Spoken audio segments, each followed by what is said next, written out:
বাংলাদেশের জনগণ যেহেতু বিএনপিকে ভোট দিয়ে সরকার গঠন করতে ক্ষমতা দিয়েছে, সেই জন্যই তাদের জ্বালা হচ্ছে এবং এই জ্বালার কারণেই তারা এইসব কর্মকাণ্ড করছে।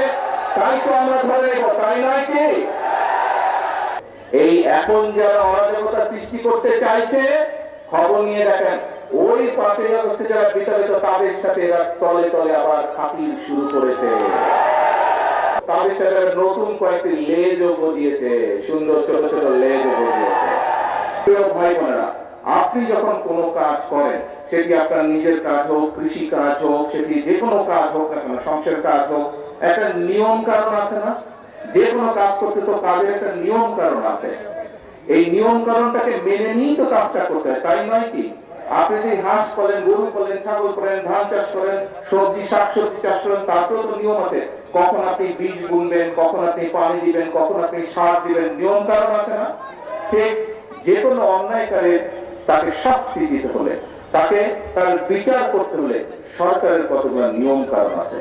এখন আমরা খেয়াল করছি প্রিয় ভাই বোনেরা, গত কয়েকদিন ধরে কিছু সংখ্যক মানুষ, আপনারাও খেয়াল করেছেন, পত্র পত্রিকায় দেখেছেন, আপনারা রেডিও টিভিতে দেখেছেন, আপনারা কিছু সংখ্যক মানুষ একটা পরিস্থিতি তৈরি করার চেষ্টা করছে। রাস্তাঘাট বন্ধ করে দিচ্ছে, যানবাহন চলাচল বন্ধ করে দিচ্ছে, এখানে আগুন ধরাচ্ছে, ওখানে উত্তেজনা সৃষ্টি করছে। এই কাজগুলো যারা তারা করে, তাহলে আপনারা কি মনে করেন, প্রথমে কি আইনের শাসনকে তারা বাধাগ্রস্ত করছে না? আইনকে আইনের মতন কি চলতে দিচ্ছে? দিচ্ছে না। প্রিয় ভাই বোনেরা, আমরা খেয়াল করে দেখেছি যে এই যে অন্তর্বর্তীকালীন সরকার যখন ক্ষমতায় ছিল, এই 12 তারিখের নির্বাচনের আগে অন্তর্বর্তীকালীন সরকার ছিল, সেই সময় আমরা দেখেছি দেশে কয়েকটি দুঃখজনক এরকম অন্যায় ঘটেছে। সেই অন্যায় যখন ঘটেছে, আমি নিজে সেই সকল বাচ্চার মায়েদের সাথে কথা বলেছিলাম। আমাদের দলের আইনজীবী, আমাদের দলের চিকিৎসকরা গিয়ে সেই চিকিৎসা দিয়েছে, আইনজীবীরা গিয়ে সেই আইনি সহায়তা করেছিল। কিন্তু তখন আজকে যেই সকল ব্যক্তিরা হইচই করছে, রাস্তা অবরোধ করছে, বড় বড় কথা হচ্ছে, সেদিন কিন্তু তাদেরকে আমরা মাঠে দেখিনি। সেদিন কিন্তু তাদেরকে আমরা দেখিনি যে তারা অবরোধ করেছে।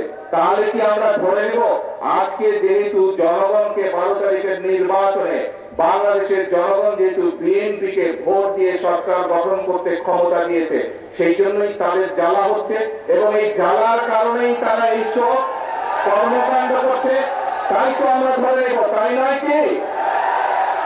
আপনারা চিন্তা করে দেখেন প্রিয় ভাই বোনেরা, যারা এই রকম পরিস্থিতি তৈরি করতে চেষ্টা করছে, তারা কিন্তু কৃষককে নিয়ে কোনো কথা বলে না।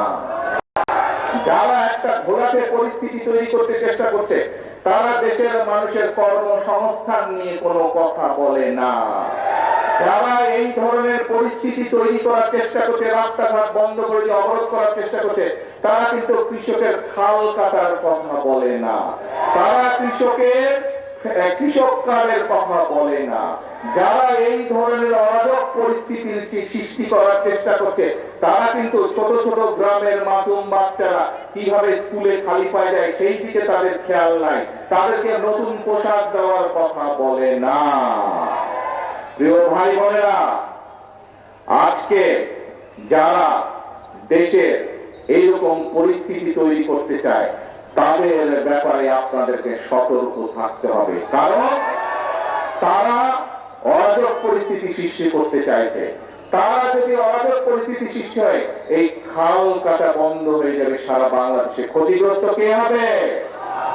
তারা যদি অরাজক পরিস্থিতি সৃষ্টি করে, তাহলে ফ্যামিলি কার্ডের যে বিতরণ, সেই বিতরণ বন্ধ হয়ে যাবে। ক্ষতিগ্রস্ত কে হবে?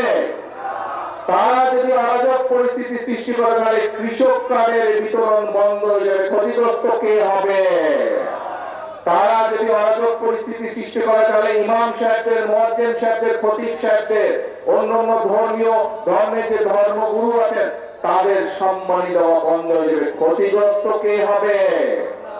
প্রিয় ভাই বোনেরা, তারা যদি অরাজক পরিস্থিতি সৃষ্টি করে রাস্তাঘাট বন্ধ করে, তাহলে গ্রামের বাচ্চাদেরকে যে আমরা নতুন স্কুল ড্রেস দিতে চাইছি, গ্রামের বাচ্চাদেরকে যে স্কুল ব্যাগ দিতে চাইছি, সেই প্রক্রিয়া বন্ধ হয়ে যাবে। ক্ষতিগ্রস্ত কে হবে? গ্রামের বাচ্চারা হবে।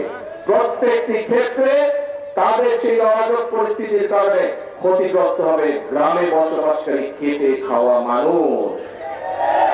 প্রিয় ভাই বোনেরা, সেই জন্যই আজকে আমাদেরকে সতর্ক হতে হবে। আপনারা পত্রিকা পড়েন, আপনারা সোশ্যাল মিডিয়ায় যান, খবর নিয়ে দেখেন, ওই যে 5ই আগস্ট যাদেরকে দেশের এই বাংলাদেশের মানুষ এই দেশকে বিতাড়িত করে দিয়েছিল, এই এখন যারা অরাজকতা সৃষ্টি করতে চাইছে, খবর নিয়ে দেখেন ওই 5ই আগস্টে যারা বিতাড়িত তাদের সাথে এরা তলে তলে আবার খাতির শুরু করেছে। যেইভাবে 96 সালে করেছিল, যেইভাবে 86 সালে করেছিল, তাদের সাথে নতুন কয়েকটি লেজও গজিয়েছে, সুন্দর ছোট ছোট লেজও গজিয়েছে।